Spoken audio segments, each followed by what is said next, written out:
그 상가 건물의 양수인이 임대인의 지위를 승계한 것으로 본다라고 하는 그 3조 2항의 의미라는 것은 결국은 건물주가 이렇게 바뀌었을 때, 여기서는 이제 상가 건물이죠. 상가 건물의 주인이 바뀌었을 때 임차인이 종전의 건물주 임대인입니다. 종전 임대인과 마찬가지로 기존 그 임대차 계약했던 그 권리들, 임차인의 권리들, 예를 들면 기간을 보장해 달라. 그 다음에 또 그 기간 동안의 어떤 차임, 약정된 차임도 지켜달라. 그 다음에 나중에 계약 끝나면은 보증금도 돌려달라라고 하는 그런 부분을 바뀐 건물주한테도 주장할 수 있다, 이런 뜻입니다. 이게 어떻게 보면은 너무 당연한 거 아니야? 건물주 바뀌었는데 바뀐 건물주한테 똑같이 임대차 주장할 수 있는 것이, 임대차 계약을 주장할 수 있는 것이 당연한 거 아니야? 라고 생각할 수 있습니다만은 이게 그렇지가 않습니다. 이게 대항력이라고 하는 부분이 사실은 법률적으로는 굉장히 의미가 있는 부분입니다. 자, 이걸 이제 그 의미를 정확하게 이제 이해를 하려면 어떻게 보면은 우리가 임대차 계약이라고 하는 그 채권적 계약의 그 의미를 이해할 필요가 있는데요.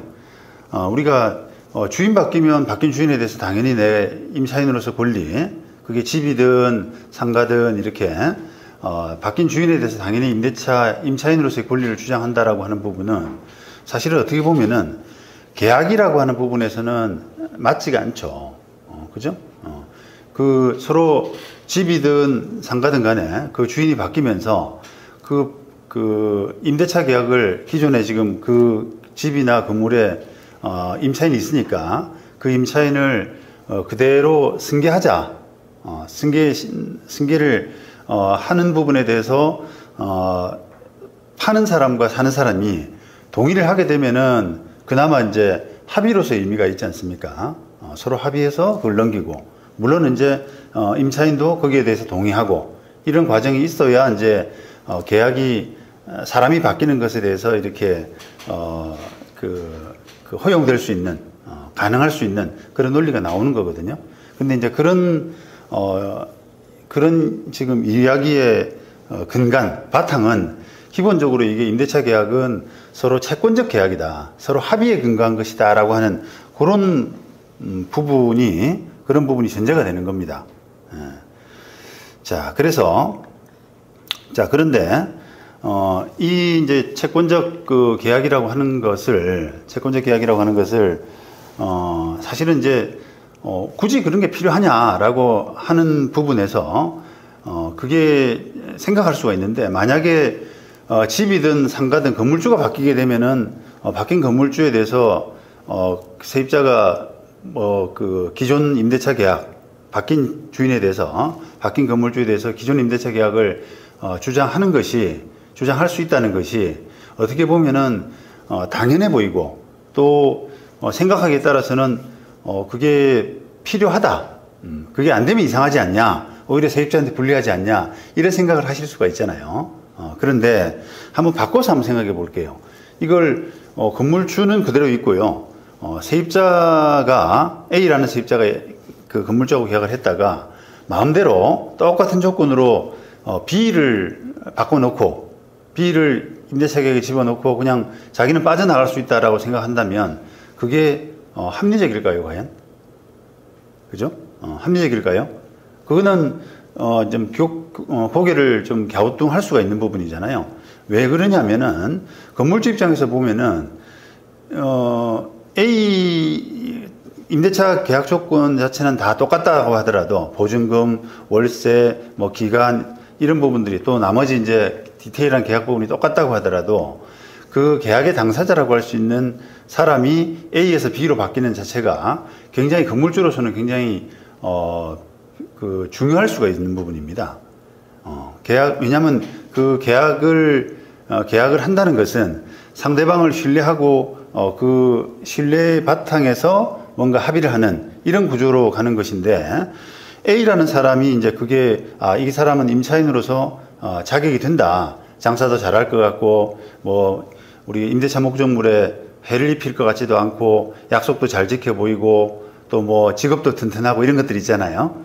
그런 여러 가지 부분들을 감안해서 A하고 계약을 했는데 A가 계약 기간 도중에 건물주하고 아무 상의도 없이 B를 내세우면서 이 계약 조건 똑같이 승계했으니까 B로 바꿔줘요. 나는 바꿀 권리가 있다. 라고 하게 되면은 그거는 조금 이상한 결론, 건물주로서는 받아들이기 힘든 그런 결론이 되는 거거든요.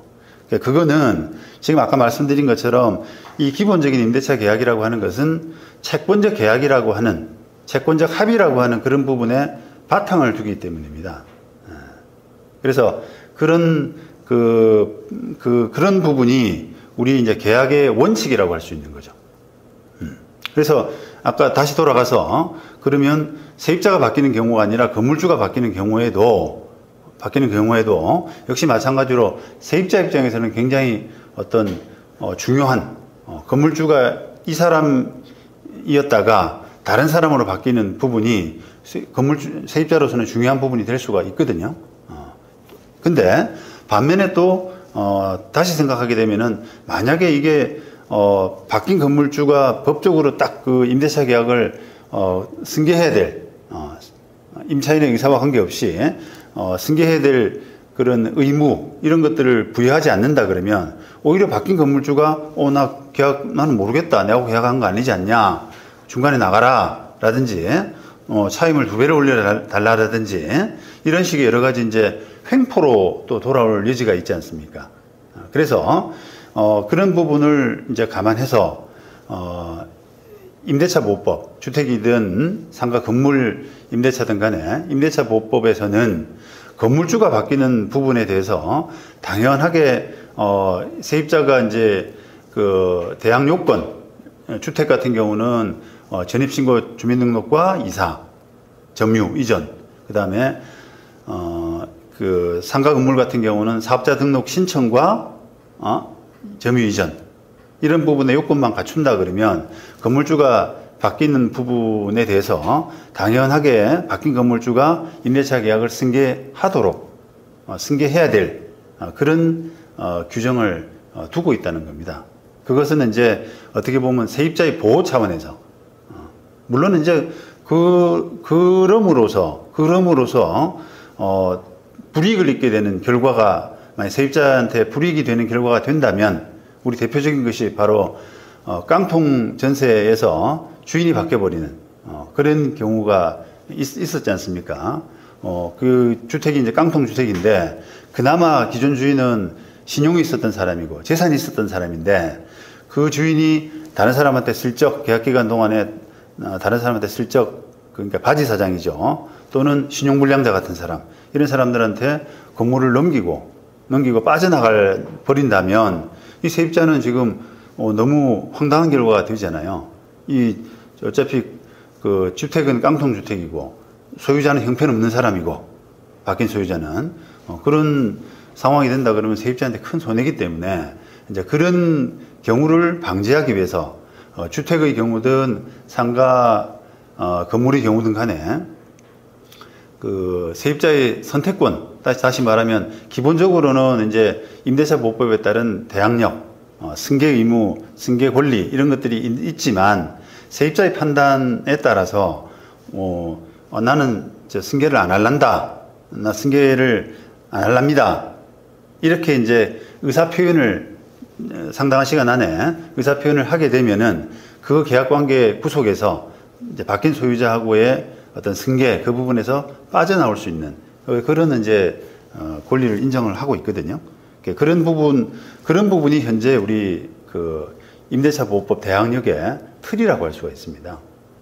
그런데 이제 아까 말씀드린 것처럼 이제 기본적으로는 이게 채권적 계약의 바탕을 둔 서로 합의의 바탕을 둔 그런 임대차의 근간에서 대항력이라는 개념이 임차인 보호를 위해서 태동을 했고 또 그렇게 되면은 임차인한테 불리한 부분이 있기 때문에 판례의 해석으로서 중도해지권, 건물주가 바뀌는 그런 부분에 대해서 동의를 하지 않고 거부할 수 있는 중도해지권 이런 부분을 세입자한테 예외적으로 주는 물론 이제 시간적인 한계는 아까 있다. 상당한 기간 건물주 변동 사실을 안 날로부터 상당한 기간 내에 이렇게 이제 시간적인 제한이 있습니다만 그렇게 우리 대항력의 틀이 만들어져 있습니다. 그 부분만 여러분들이 이제 정확하게 이해를 하시게 되면 그 어려움이 없어요.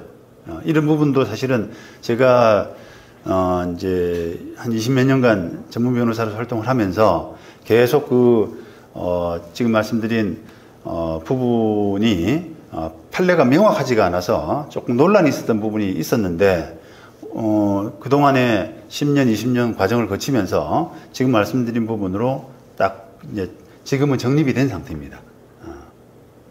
특히 이제 아까 건물주 변경을 이유로 한 세입자의 임차인의 중도 해지권 같은 부분은 과연 그게 어느 범위에서 가능한 것이냐라는 부분에서 상당히 논란이 있었거든요. 왜냐하면은 어쨌든 임대차 보법은 기본적으로 대항력이라고 하는 것은 소유자 바뀌게 되면 그 바뀐 소유자한테 임대인의 지위가 당연 승계되는 것으로 기본적으로 해석하는 것이기 때문에 거기에 대한 어떻게 보면 예외 이런 부분이지 않습니까? 그러다 보니까 이제 그런 부분에 대해서 논란이 좀 있어 왔는데 어쨌든 지금은 그런 말씀드린 정도로 정리가 됐다고 할 수가 있습니다.